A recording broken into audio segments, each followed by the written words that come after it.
good evening, and welcome. Welcome to Real Matter 2024.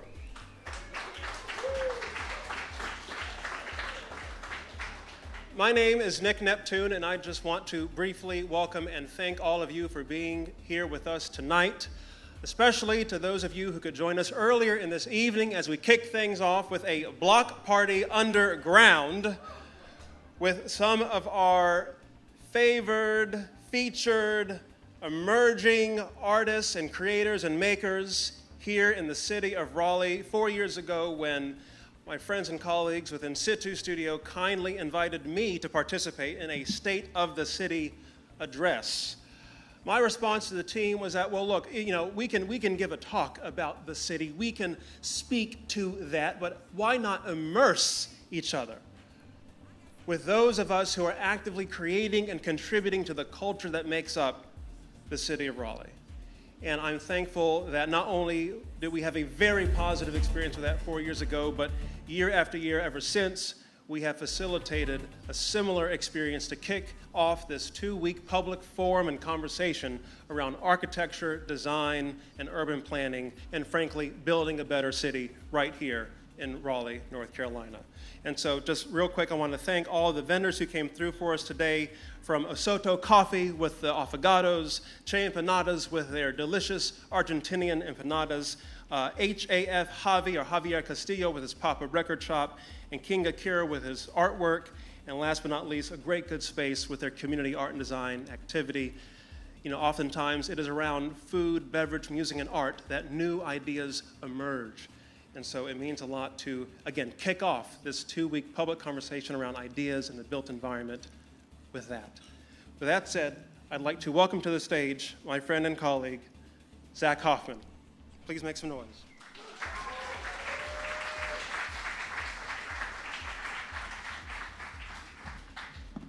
All right. How about one more round of applause for all the block party participants tonight? That gives me time to get used to the microphone. This does not come naturally. There's a bunch of people to thank, so I want to start tonight by making sure everybody that should be thanked is thanked. If you see the sign over here to my right, your left, there's a list of 35 different companies that sponsored this event. That's incredibly special. They are all friends in the industry. We're in a environment where it makes sense to be competitive, but day in and day out, people around here just choose to be friends and support each other. So that's really awesome. Calling out a few of the venue-specific ones, Brewery Bavana coming in with the big assist for drinks tonight. King's Raleigh, thank you for accommodating us again. Mainland Creative is handling all the web stuff for all of you joining from the live stream. Myriad Media, they've been here all weekend setting up. They're the best. We are so thankful for them. And I want to thank the folks in the In Situ office. This is an event that takes about 11 months of planning to pull off each year. So we start a weekly meeting every November, and we get about 6 weeks off coming up here in 2 weeks. So we're excited for Tuesday, but we don't have lunch plans, so reach out. And then last but not least, I want to have the folks that are coming to the workshop this year. We have 14 folks from around the country in the audience, in the front row. They will be doing the work for the next 2 weeks. If y'all would just rise, and could we give them a round of applause and just thank them for their contribution to this event.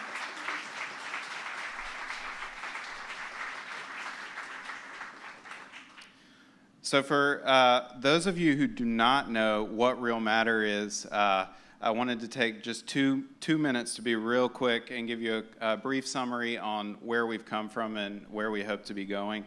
Real Matter started in 2020 in our office on a office retreat. It was a bit of a COVID fever dream. I don't know if any of y'all had some of those. It was and is based on the premise that we have one of the most creative and considered design communities in the country. We are a design community that is thoughtful, involved and anticipatory about what is to come. It was also a realization that Raleigh's changing fast, y'all. Raleigh in the Triangle landscape is just developing and changing at a breakneck pace. And we all play a role in what happens next. This series is a belief that open palm conversations about the work that is still needed and the aspirational achievements of other places can paint the trajectory of who we can become as a city and a region. That was 4 years ago. This is year 4. So I got to bring it into current day. So we got to talk about things that come in force. Quartets like the Beatles, Teletubbies, cardinal directions, the elements, earth, wind, fire, water. I could go on. Actually, I can't. There was like 4 things that come in force on Google. So for year 4, there's something about that earth thing. Our series title this year is On the Ground. It's about being proximal to the things we care about. It's about digging in. Yes, that's another ground pun. It's about doing the work. I'm going to pass it off to my good friend Terrence Ruth to introduce tonight's speaker. Terrence is a former educator, a connector, and also a candidate for mayor this fall. Terrence does the work, and it's through Terrence that about 8 years ago I was introduced formally to tonight's speaker. Y'all are in for a treat, but first, Terrence Ruth.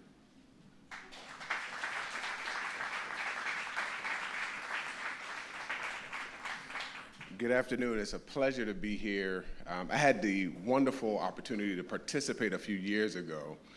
But this speaker tonight is special, and I consider it just an honor to be able to introduce him. Father Taylor is someone I admire, and not so much because of his resume. His resume is really impressive. But he would rather be known for standing with those who are hungry. He would rather be known for standing with those who are unhoused. He would rather be known for standing with those who do not have a voice. Now, he could boast if he want to. He is the chair of Raleigh's Stormwater Management Advisory Commission. He is on Duke's Cancer Institute Community Advisory Council. He's on PBS TV Black Issues Forum Advisory. He is a founding member of One Wake, a community organizing power group. He is a member of the Diocese Council, co-chair of the Nominating Committee, Discipline Board, Chartered Committee for History and Archives. He had seminars at different universities. One is on the theology of hip hop. Another one is on the darkness sings. He has a degree from NC State, from Stanford. Really impressive human being. But I admire Father Taylor because of his posture, his disposition, and his obsession with justice. It reminds me of a quote, and I'll say this in closing, a quote from an old text.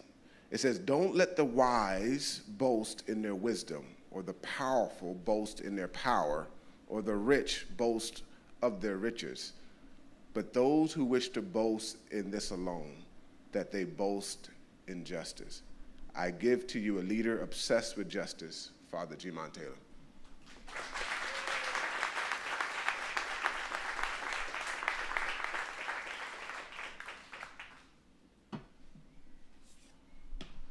Good evening, everyone.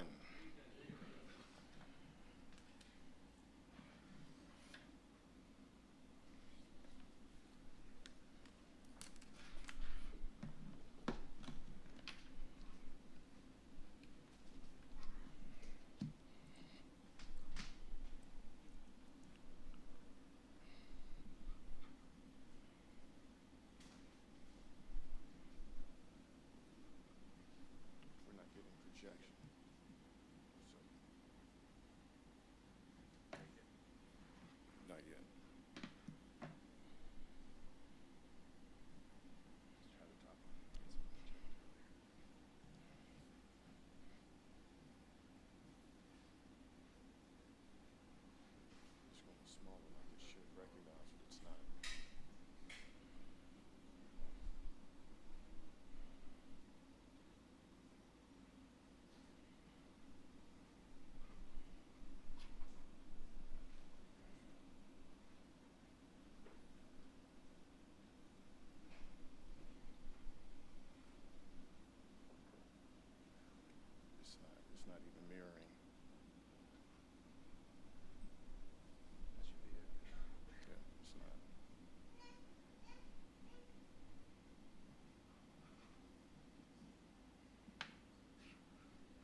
try a different adapter.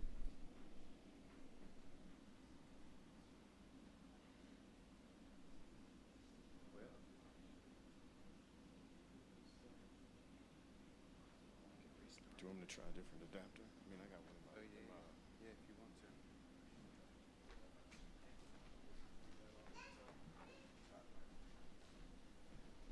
Give us just a second. First night jitters.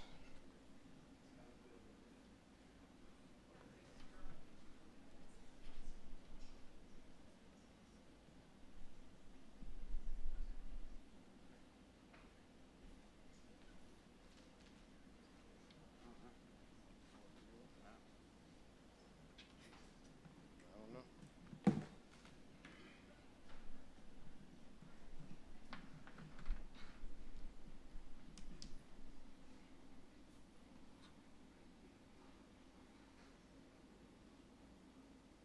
I mean, it worked when we tried it before. Is there something? Who's the AV guy? I don't know. Does he have the doggle? Close it. There we go.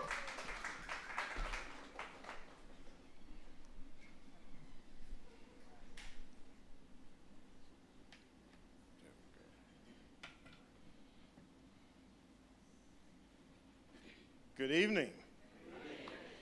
Thanks for your patience at work when we tried it at 5:45, and it's working now at almost 7. So it's an honor to be with you this evening, and I'm honored to talk. I'm grateful for in situ for the invitation to speak on the state of the city, and I want to thank Matt and Zach for inviting me, and also want to thank Terrence for that introduction.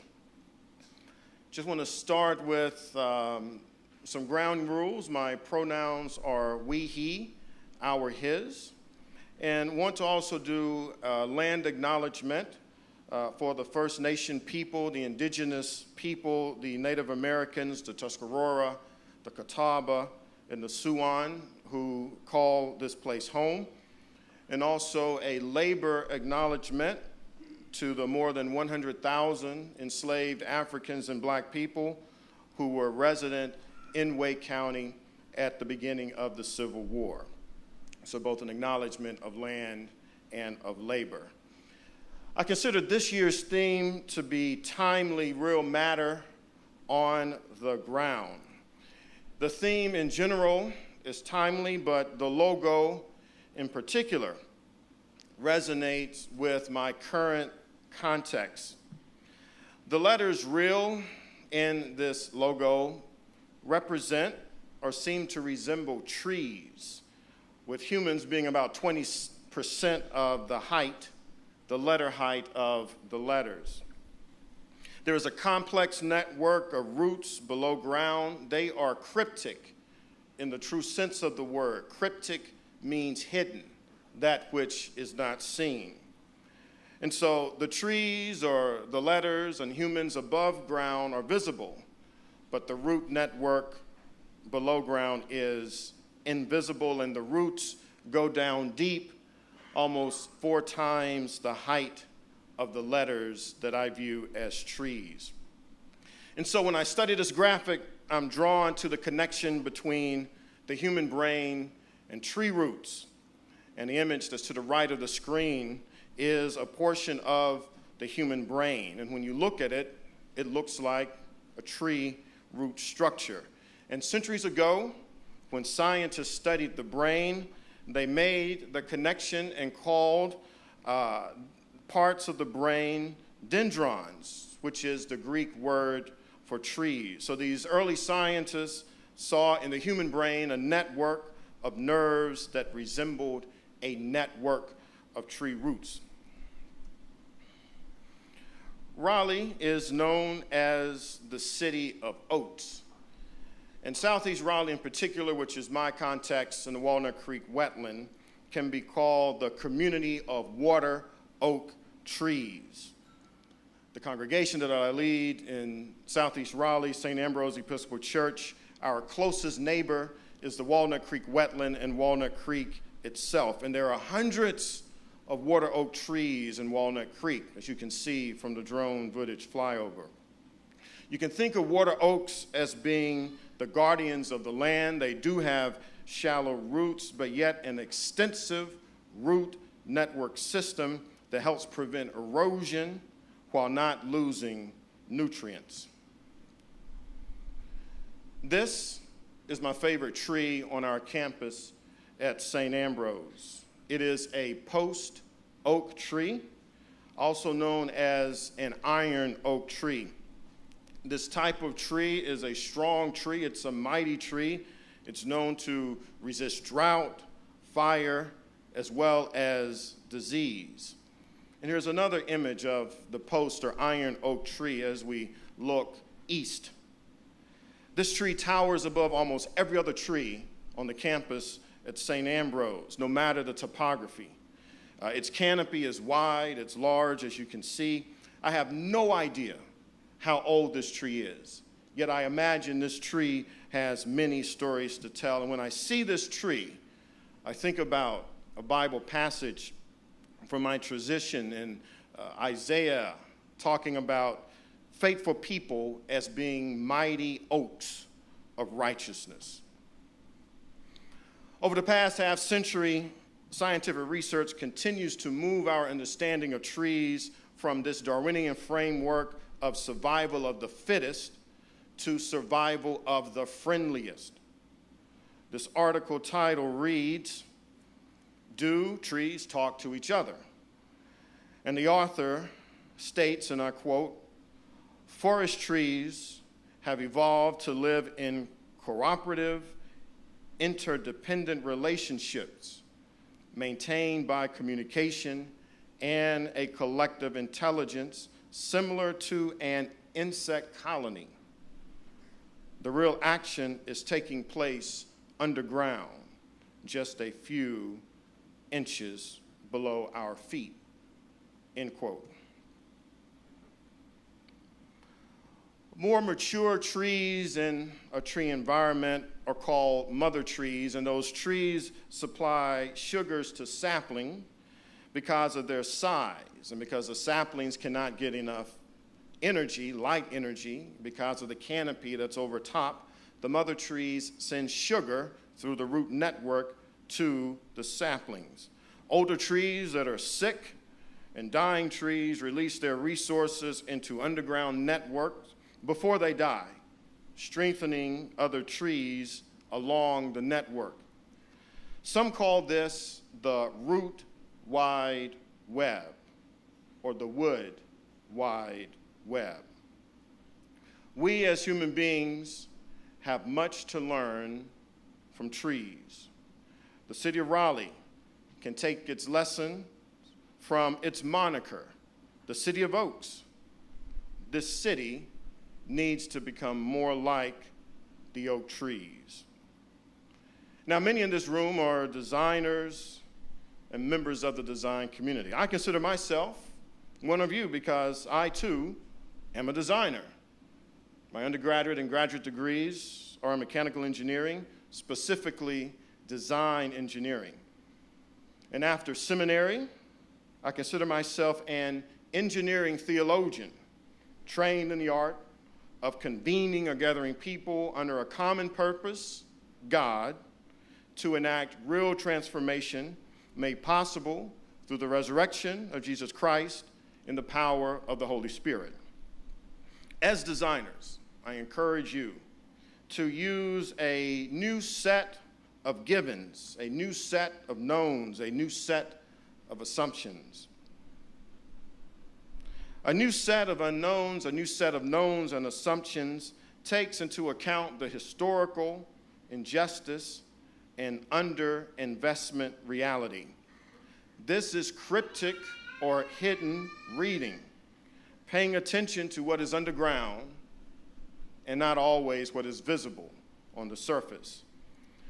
This involves moving from a capital-driven mindset to an asset-driven mindset. The state of the city of Raleigh through the lens of the lived experience of St. Ambrose Episcopal Church. The congregation I lead was founded in 1868 in a neighborhood called Smoky Hollow. Smoky Hollow was a neighborhood where freed black people lived during the period of enslavement. And it's got its name from its proximity to the Raleigh-Gaston Railroad Depot. All of the noxious gases from the train that would settle in this low-lying area, i.e. Smoky Hollow. This was an area that was not desirous for the white population to live, so it became this racially mixed population with freed blacks and enslavement living there.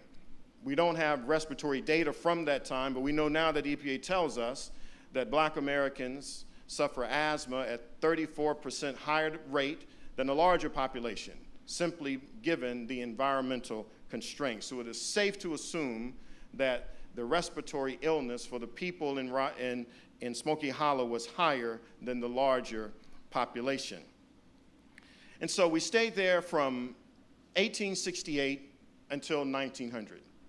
In 1898, a couple of things happened. One, a very conservative Democratic Party was elected to the General Assembly. That was the same year that we get the Wilmington riots, that in Wilmington, North Carolina, a white supremacist group storms the government buildings, oust the duly elected mayor, oust the city council, institute its own white supremacist mayor and city council, and then proceeds to burn the black community in Wilmington. Also in that year, 1868, Raleigh became unique in that the city instituted 2 color lines. Most cities, no matter where you are, north or south, east, west, have a color line. But Raleigh was unique in that there were 2 color lines, Wilmington Street and Morgan Street. And it took the city and placed it in quads. The third thing that happened is that the General Assembly sold our church's land from under us. A cotton mill, Melrose Cotton Mill, wanted to build a cotton mill on the church's site. So the General Assembly voted to sell the land to the cotton mill and forced us to move to a former tobacco warehouse. And it's not lost on me the irony that the 2 crops associated with enslavement in the Southern economy, tobacco and cotton, were part of our move. So in 1900, because we found ourselves on the white side of a color line and because the General Assembly sold our property from under us, we physically picked up our Carpenter Gothic style wooden church, put it on blocks, and rolled it a mile down the street across 2 color lines to Shaw University. When we read the history during that time, it said that the greatest thing St. Ambrose did in its short 32-year history is to physically move the black church closer to black people. Now, this is not an image of St. Ambrose being moved, but this is how churches were moved. You simply put them on blocks and slide it. One of our parishioners, who was born in the late 1800s, remembers being 5 years old, sitting on her mother's step, watching her church roll down the street. And so we found ourselves at the corner of Cabarrus and Wilmington Streets, where we stayed there until 1965. And in 1965, the city pretty much condemned the building, and so it was time to move again. And so we decided to move to a newly designated community in the Walnut Creek wetland. In 1956, the city of Raleigh, during segregation, zoned the area around Walnut Creek as one of the communities for black people to own homes and live. So if you were black in Raleigh in the 1950s, you wanted to buy a house, you had to buy it in what became known as Rochester Heights, which is in Walnut Creek. That's also where the city of Raleigh dumped raw sewage from 1887 to 1956. So 70 years after dumping raw sewage, and in the same year that the city stopped dumping raw sewage, it zoned this area as a place for black people to live.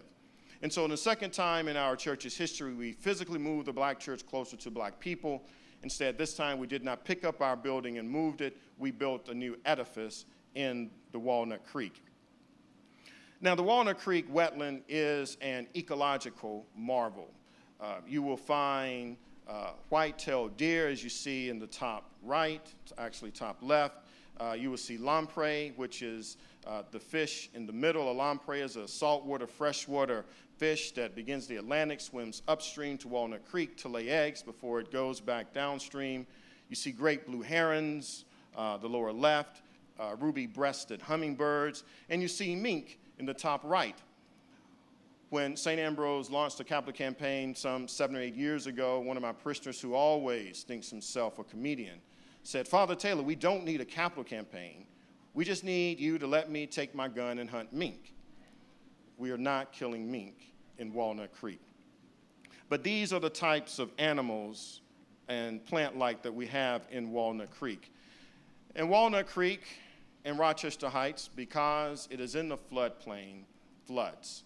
If you look at the image from Google Maps, the floodplain map, you will see a number of rectangular blocks that show parcels of land. At one point, homes used to sit in those parcels. The neighborhood continues to flood. The church itself, its property, is in the floodplain, not because we chose to be there, but when we approached the city in 1961 desiring to build a church, we wanted to be on Garner Road. The city says, "No churches on Garner Road, you may build here," and pointed to a map, and so that's where we built. The lower image is some of the flooding that happens in the Walnut Creek wetland area. So in the 1990s, St. Ambrose formed a nonprofit called Partners for Environmental Justice, PEJ. This nonprofit still exists as a way to deal with the environmental racism that was happening in Southeast Raleigh. So St. Ambrose birthed the response to environmental racism, the environmental justice movement in Southeast Raleigh. And in the early days of PEJ, we did wetland cleanups, pulling tires, cars, beds out of the wetland. We also advocated that the area be considered a preserved area, a nature preserve. It's an image of a News and Observer article from 1998. Church group is talking trash, the trash cleanup in Walnut Creek. From 2006 to 2017, now some years ago, 53 tons of trash removed from the Walnut Creek wetland. Refrigerators, mattresses, teddy bears, autoclaves, which is a scientific piece of equipment. All of this removed from Walnut Creek. And our church group, our young people, consider it part of their ministry to participate in big sweeps at least twice a year to make sure that we help clean and keep Walnut Creek the way it should be. So when we talk about the state of the city, I want to talk about the state of the city from my vantage point of flooding and storm water. This schematic shows the difference between an undisturbed area and an area that has been paved. In a typical rain event in an area that has not been paved, you can think about a bucket of water being the runoff. But an area that has been paved, in the schematic image on the right, you can think of the runoff water increasing by 18 times. St. Ambrose sits at the edge of a 46 square mile watershed. To me, as a mechanical engineer, automotive designer, this always looks like a transmission. It includes Cary, which is at the headwaters of Walnut Creek, runs through Raleigh, and then the end of the watershed in Walnut Creek, water continues to run downstream. And so when I think about what's happening in our watershed, I have to say that climate change is not our biggest issue. We acknowledge that climate change exists and climate change is real. But our problem, or part of our ills, come from what I call non-climate stressors, which is all of the building that is happening in this 46 square mile watershed. When buildings go up, when land is paved, that stormwater is not soaked into the ground, but rather runs off and finds its way running past Walnut Creek Wetland, Rochester Heights, and St. Ambrose Church. And so when we think about some of the challenges with stormwater, I can talk about stormwater staff, since I work very closely with them, as well as the Stormwater Management Advisory Commission, SMAC, the group that I chair. And this group, SMAC, has been instrumental in providing guidance to city engineers when it relates to the Unified Development Ordinance, UDO, as it relates to stormwater, and also some policy changes Some recent examples are a new floodplain ordinance, new stream stabilization policy, and green stormwater infrastructure, GSI. What is before you is a picture of Rose Lane, which is in Southeast Raleigh. Rose Lane is a street. This is the only way in, the only way out. There are 56 homes that end in Rose Lane. Whenever there is a large rain event, this is what the street looks like. If there is any emergency, fire, EMS that needs to come into the community, that simply cannot happen. There is one way in, one way out, and if this road floods, the community is disconnected and cannot get the resources they need. Raleigh stormwater engineers have developed the flood early warning system, which is called FUSE. And in the extreme rain event, the engineers, through emergency management, are able to lower the level of Lake Johnson. And it works that if we have enough lead time, if there's a week lead time that we know an extreme rain event is coming, like a hurricane, and the prediction basically is for 1 inch of the rain event, we lower Lake Johnson by 1 foot.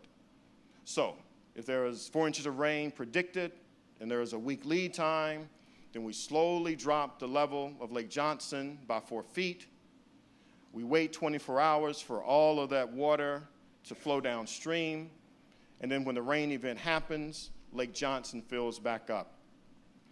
The last few large rain events, stormwater engineers, working with meteorologists, have predicted quite well and have prevented this image that you see before you. Rose Lane has not flooded because of this FUSE system, the flood early warning system. I talked about green stormwater infrastructure, GSI. We view ourselves at St. Ambrose as trying to live into a larger ecological footprint. We always want to increase our ecology.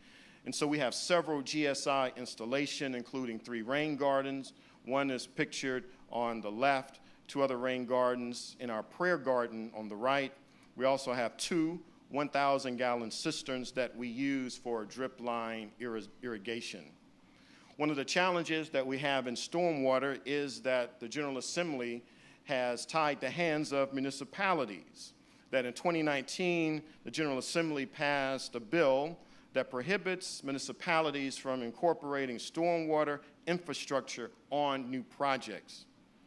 What this law states is that new development must maintain and not improve the runoff level.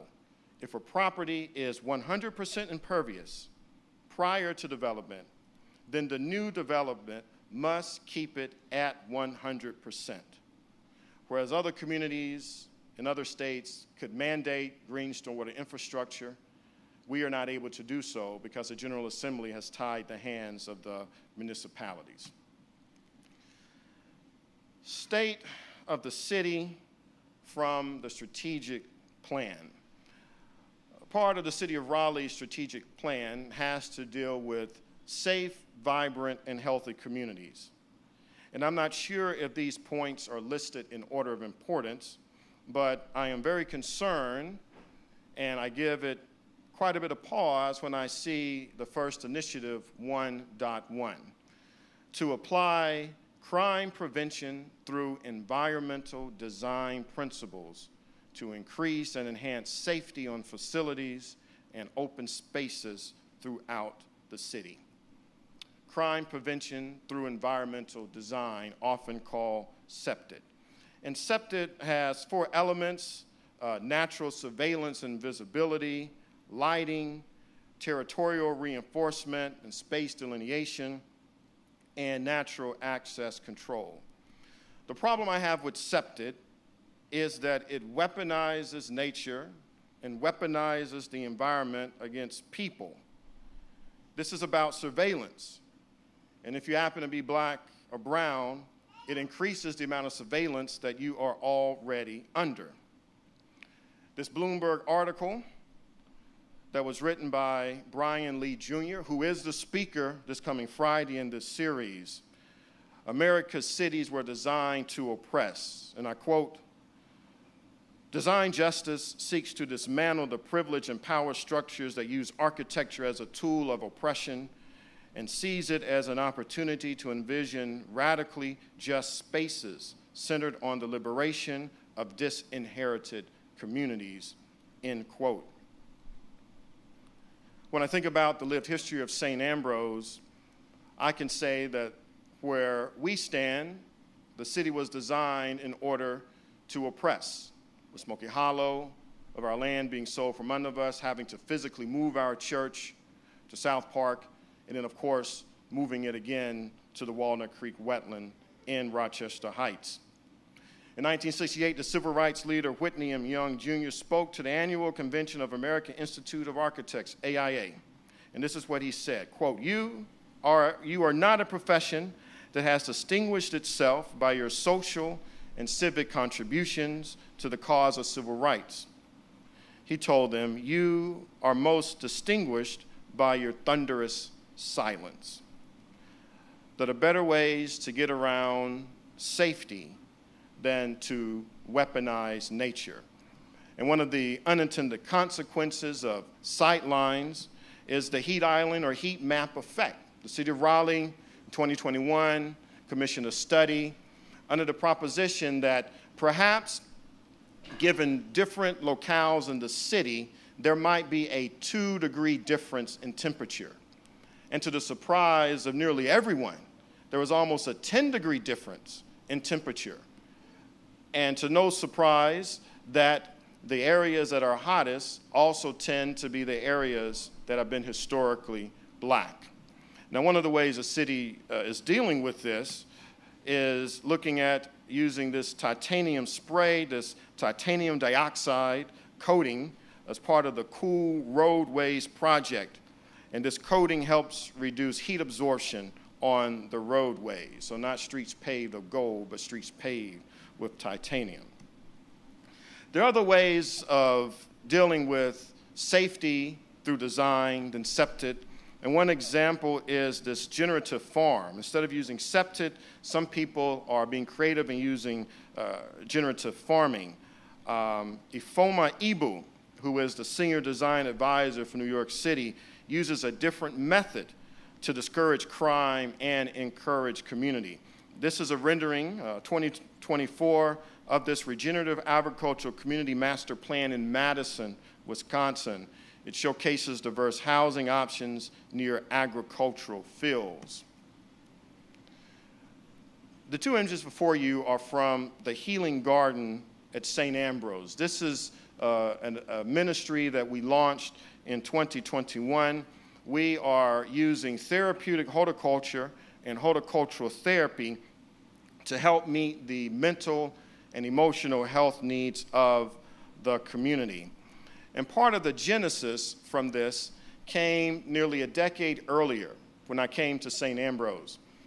When I came to St. Ambrose in fall of 2012, I met with Dr. Norman Camp, now of blessed memory, and he walked me all around St. Ambrose, walked me down the Greenway over to the Walnut Creek Wetland Park. And he told this story. And as he told this story, I had a vision of these 4 stages of St. Ambrose and its outreach or engaging the community. The first phase was pre-European engagement when the indigenous, the Siouan, the Catawba, and the Tuscarora really lived in harmony with the environment. The second, European engagement, where we get the desecration of the wetland and the dumping of raw sewage for nearly 70 years, and this area serving as a de facto dumping site. The third phase was when the city zoned this area for black people to live, and it was the black residents who actually helped bring about the health and wellness and the restoration of the environment. And then I envisioned this fourth phase where the healed environment helped to heal black people. And so this fourth phase, as we look at therapeutic horticulture and horticulture therapy, is the enactment of that vision that I had nearly a decade ago. And the idea behind therapeutic horticulture is that it is by participating in the plant cycle that helps people deal with grief and trauma. One of the events that we had earlier this year was called Making a Container of Grief, where we honored the ancestors. And one of our church members, who is an artist, spoke about one of the things that became evident to her after making the container of grief, which included taking a pot, painting it, putting in potting soil, planting a couple of flowers. That process helped her deal with grief and trauma that she did not realize she was carrying, that an event that had happened some 15 years ago was really enacting itself on her unconscious, and that through making this container of grief, it helped liberate herself so that she did not feel badly about a situation that she had no control over. Therapeutic horticulture, using that to help meet the mental and emotional health needs of the community. Another area where St. Ambrose is diving into is the heart program. St. Ambrose is working with One Wake being a community organizing power group that was founded in St. Ambrose in 2016, having listening sessions. Now, the HEART program, acronym that stands for Holistic Empathetic Assistance Response Team, and the idea is that it identifies calls to 911 about nonviolent crises and dispatches mental health care workers, EMTs, and peer support specialists in order to save police resources and ensure that the crisis receives care that they need. When I think about the state of the city of Raleigh, I have to look at homes, those who have home insecurity, and the unhoused. The two images before you, the top left is of Metropolitan Hall. The bottom is of Fuller Elementary School. St. Ambrose, in our 150-year history, has been unhoused twice. The first was in 1900 when we picked up our church, enrolled it a mile to Shaw University, and during the 6 months that it took to do that, we worshiped at Metropolitan Hall, which is right near here, just right over there, 227 Fayetteville Street, across from the City of Raleigh Museum, where the YMCA is now. That's where Metropolitan Hall was. That's where we worshiped for 6 months while our church was moved. The second time we were unhoused was in 1964-65 when we tore down our church on Wilmington Street and before our church in Rochester Heights was completed. And so when I think about the housing situation in Raleigh, I also look at the strategic plan where the goal is to preserve and increase the supply of housing for all income and age groups, including those with disabilities and supportive service needs. There's a housing deficit of at least 17,000 homes, according to the latest Zillow report in Raleigh. And for Wake County, there's a deficit of 60,000 affordable housing needs. That is the need in Wake County. And we know that gentrification is real.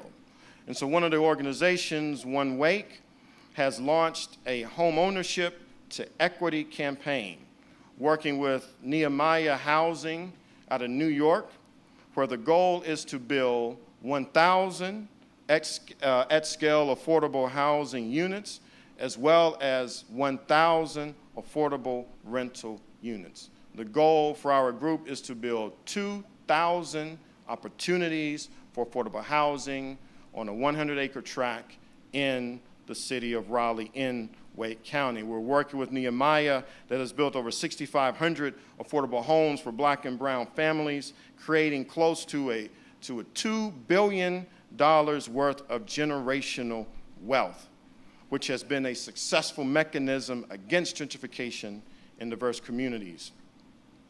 But in order to realize this vision, we have to work with Wake County, with the city of Raleigh, with the development community to make sure this happens. This is our vision, to build large-scale affordable housing, not 80 units, 2,000 units.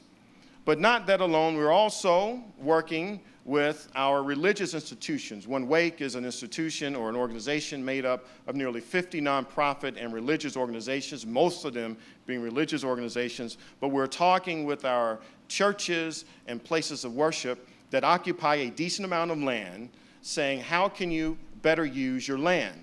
Your land is used on Sunday morning if you're a church to worship, but your land may go vacant for most of the week. How can you better use your property? And so an example is from the Greenwood Forest Baptist Church, which is in Cary. That's a partnership with DHIC in the city of Cary to build 60 affordable housing units on the church's 5-acre campus. A similar effort is also underway in southern Wake County, building homes, building community, building wealth. As Terrence mentioned in his introduction, I am a student of hip-hop. I love hip-hop. And so I have before you this image of Nipsey Hussle of blessed memory. He is was a Los Angeles rapper of East African ancestry, and he took economic development seriously in the area where he grew up and lived. And he was tragically murdered in front of his Los Angeles store, but he and a group of people were coming together in order to build 80 units of apartments and condos on tops of shops and healthy food options. And he was modeling this after investment firms, and Hussle wanted to make his neighborhood neighbors business partners, a radical thought that the neighbors are business partners. And they were going to set aside 20% of the housing units for residents of the neighborhood and invest with them so that they could own their own homes. And so when I think about Nipsey, when I think about his legacy of music, I'm drawn to a song on his album, and that song is The Last Time That I Checked. The last time that I checked and I come through fly, no cosign. I ain't need radio to do mine, I done fine. And I take my time and take my tribe. Every level that I cross in this game was like state lines. It was visionary. Either I'm genius or you scary. Maybe it's both, and this balance I deliver daily. Forever in the streets trying to feed the babies. A single mama's working hard not to miss a payment. Young in the set that's doing it makeshift. Out the garage is how you end up in charge. It's how you end up in penthouses, end up in cars. It's how you start off a curb serving and end up a boss. It's how you win the whole thing and lift up a cigar with sweat dripping down your face because the mission was hard. Nipsey, as an artist, as a designer, comes at his craft with a new way of thinking, cryptid thinking. He didn't need a radio, as he said in his rhyme, no promoter or promotions, because he hustled on the streets himself. He was his own promoter. He was his own producer. He took his time and his tribe, which is to say that there was no individual, only the community or collective effort. And this was the opposite of Descartes, I think, therefore I am. It was Ubuntu philosophy from South Africa. I am because we are, and since we are, therefore, I am. It was visionary because he was steeped in networking, building community, and investing in people. He loved communities, not commodities. The mission was hard when you swim upstream against the currents of white supremacy and capitalism. If you want a vision of what is possible, I offer Chavis Park. In 1974, Raleigh's planning department issued a report stating that most Black Americans in Raleigh lived in, and I quote, environmental despair. Chavis Heights and Chavis Park were part of that 1974 study. And yet when you go to Chavis Park now, you see this, moving from environmental despair to environmental delight. You see an environmentally friendly building. You see pavement suspended over silver cells that help root trees grow, making larger, stronger, and shadier trees. You see all of these things that point to life and not despair. You see children in a splash pad on a hot summer's day, running, laughing, dancing, enjoying the dozens of jets that shoot water in the air from the ground. No longer despair, but rather delight. Design in delight, not design in despair. So Raleigh needs not so much to be on the ground, as the image says, but rather in the ground. Designers and engineers are trained to see and envision that which is not already visible. To some extent, designers are trained at the practice of faith. Now, Scripture in Hebrews says that faith is the substance of things hoped for, the evidence of things not seen. That is design work. Designers look beyond what is currently visible in a space and see what that space can look like. That's faith, whether you're religious or not. The goal is to design in such a way that it takes into account more than capital, more than return on investment, but that design process should include the land, the history, the stories of that place, the stories of the people. This is an invitation for people to be more like trees, willing to help and divest themselves for the health of the collected community. The state of Raleigh, be more like its moniker, the City of Oaks. To be the City of Oaks is to be like oak trees with a root network that leaves no tree out. It leaves no tree behind. This is the great web of mutuality. The true City of Oaks is a city of housing, a city of safety, a city with a heart, a city of good mental and emotional health, a city of overflow, a city of abundance, not a city of flooding. The last time that I checked, with the nod to Nipsey Hussle, Raleigh has much work to do. Shalom, salam, ashe. Thank you.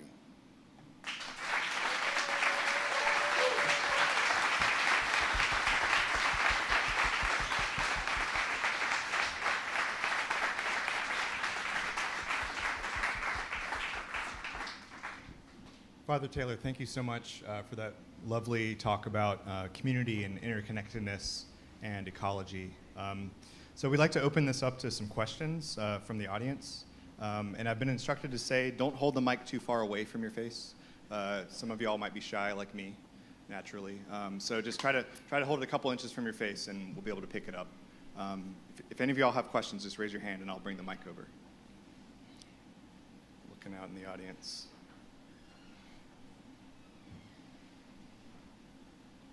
Any questions?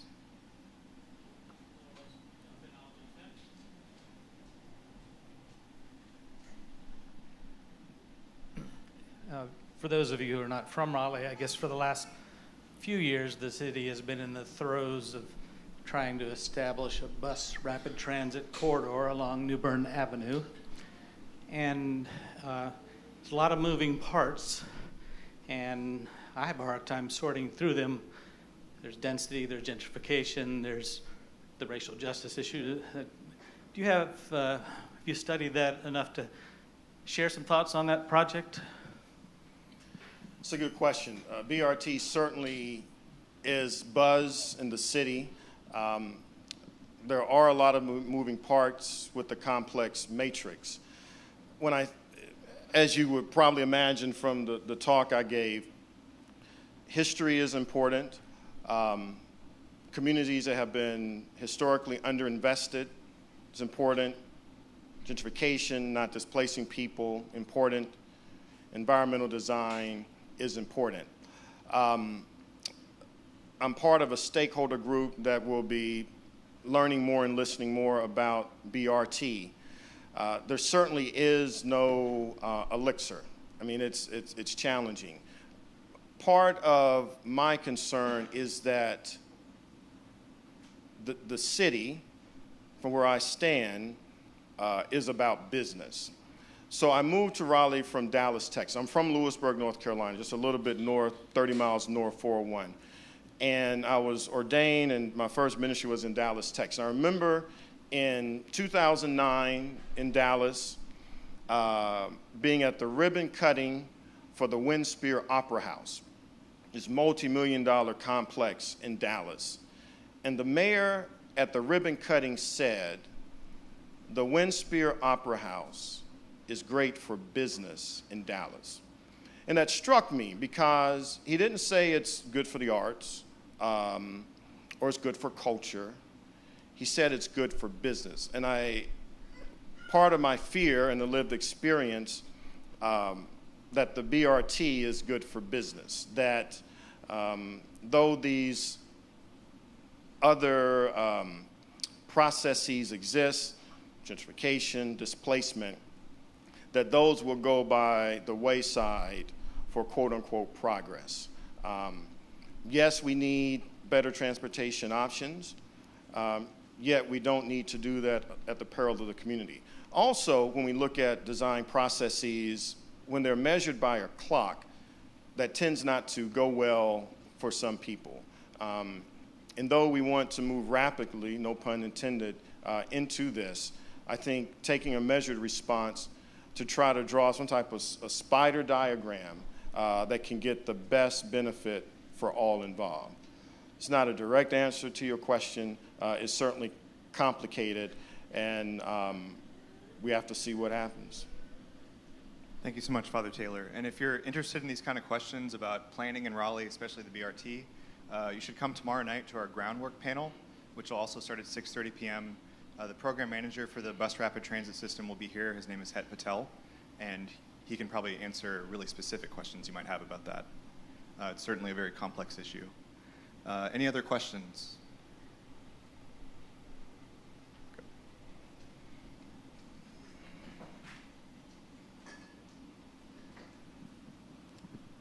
Thanks, Father. I had a question about, you ended on this note of like, design is essentially an act of faith.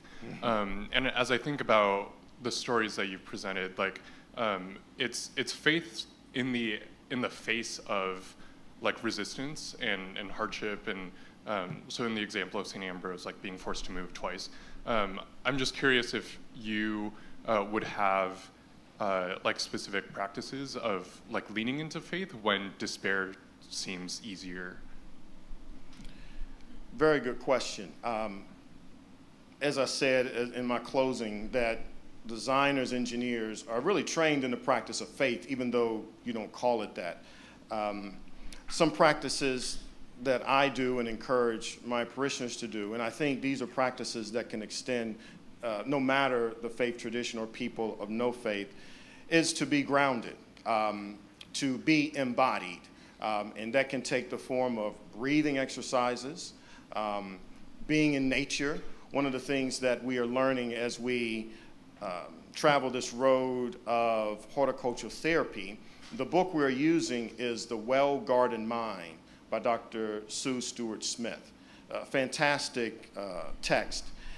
And just being in nature in green space alone lowers anxiety and helps bodily function. That the color green is the only color that the human brain does not need to process. So simply being in green space means you're already relaxing a bit. So breathing, being embodied, being in nature, spending time with what gives you life, what makes you alive. I think these are practices of faith because they make you more human. What I argue is the practice of faith is how can you become more human, fully human. In the Christian tradition, we look to Jesus Christ as our model, and then we see images or examples of him taking time to go away and pray, spending time in nature, spending time building relationships. Again, those are things people can do no matter the faith tradition or no tradition. And being more fully human, being more alive, can help you feel better when the sky is falling or you feel like the ground is shifting below you.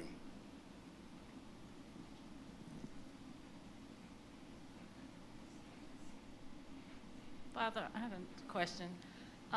A lot of the things that you mentioned aligns with what Richard Rothstein wrote about in his book, The Color of Law, where basically you have industrialization that is bringing forth or helping our nation to develop, but at the same time, you have individuals that are being otherized. Right. And something that you brought forth with the surveillance piece made me wonder, are we headed in that direction again through technology? How can we combat surveillance being our next form of redlining? That's a very good question. When we look at this American experience, you have to look at labor. You have to look at domination, which is about surveillance, which means we always have to be hyper-vigilant and critique whatever is coming. Just because AI or other technologies come, it does not mean they come in a vacuum.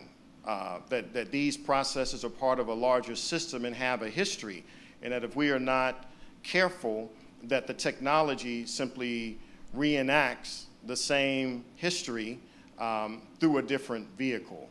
So, to answer your question, I'll go back to his question about being more embodied. And also, I think it's incumbent upon designers, engineers, people of goodwill to be critical.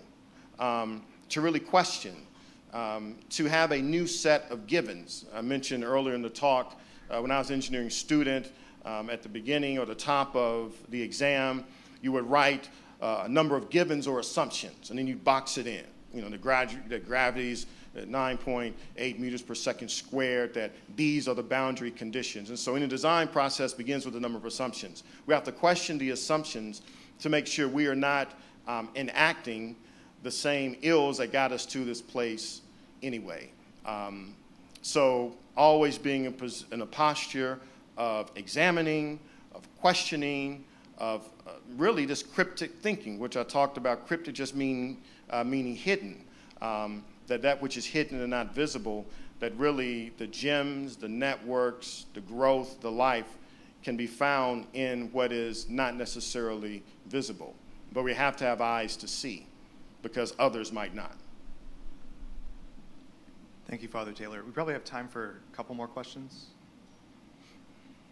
So I saw this hand and then this hand over here. Thank you. Yeah, you mentioned about the 4 quadrants that were developed in the city with the lines that were drawn at Fayetteville and Morgan Streets. Wilmington and Morgan. Wilmington and Morgan, I'm sorry. That's okay. Your church is in the southeast quadrant of them. My guess is, maybe I'm making an assumption, that a majority of people in this room move in and among the other 3 quadrants of the city more often than they do in the quadrant where your church is. If that's true, assuming that's true, what can our posture be toward the quadrant where your church is if that's not where we live and move? How can we, what can our posture be, and what can our engagement be toward your community? I think one, acknowledging, by and large, I find that people don't realize that the city of Raleigh has this distinctive history, that most cities were bisected, but we were made and put in quadrants. And so knowing that is important. Knowing the stories of the places, important. Talking to the people, knowing the land, important. Of course, all of this is shifting so rapidly. When we talk about people being displaced or moved or gentrification, the more we know, the better we are, but knowledge itself is not enough, that it needs wisdom, which is the enactment of knowledge. And if you look at your life and you find that you do operate in certain areas geographically, go to the places where you don't, because it's part of the city and part of the fabric. And what historically has been ignored does not always have to live in a space of being ignored. Father Taylor, thanks for your speech tonight. Dr. Martin Luther King Jr. talked about the beloved community. Right. How do we make that a reality in the city of Raleigh and Wake County? Thank you. That's a big question. He talked about, you mentioned the beloved community. I actually quoted Dr. King when I talked about this network or web of mutuality. That was Dr. King's fabric. When we talk about city of Raleigh becoming beloved community, specifically about Dr. King, I think we have to do Dr. King justice. I think having a moratorium on the I Have a Dream street speech for a decade would be a good start. That we have placed King into one speech in one particular day on August 28, 1963. What would it be like if cities, not just Raleigh, looked at King's book, Where Do We Go From Here? Community or Chaos, and tried to enact his vision or that plan.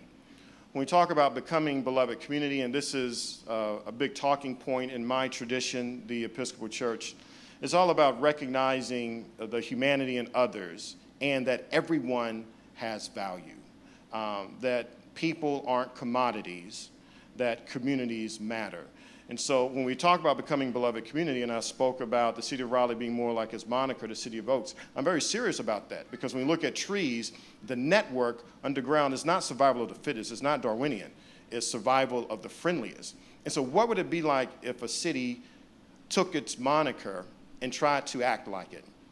To divest for those who have a particular power, to make sure that those who do not have enough, to operate in such a way that every individual has value, to operate in a way that it's just not the return on the investment, it's just not the bottom line that matters, but that human life matters.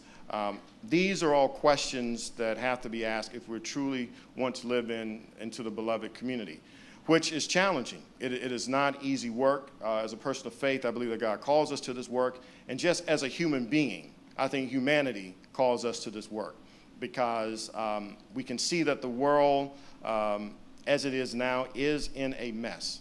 And when people of goodwill come together and think outside the box, that we can come up with solutions that can help everyone, that nobody has to be left behind, that individuals can work together toward a greater common good. Thank you so much, Father Taylor. A round of applause, please, for him. Thank you.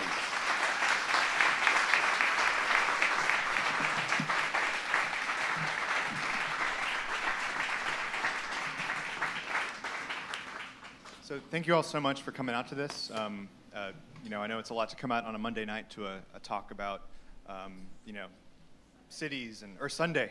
I'm losing track of my time right here.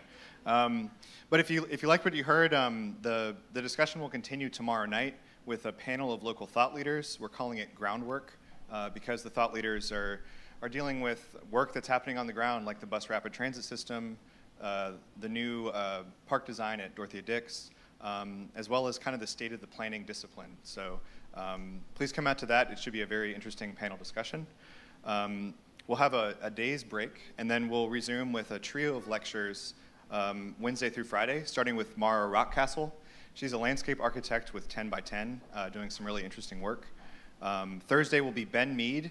He's an architect and developer working with Alloy Development, and they're doing really interesting work in Brooklyn, kind of specifically in Dumbo. All their work kind of is happening there, and so they're really kind of investing in that place.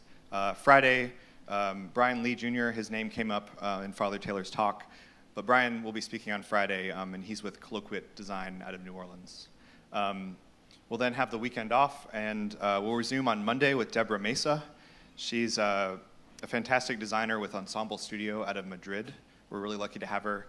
And then we'll cap the lecture series with a talk from Gustavo Utrabo, from Estudio, Gustavo Cutrabo, who will give a talk on next Tuesday. So again, thank you all so much for coming. We really appreciate y'all's participation and for the great questions y'all asked tonight. So thank you.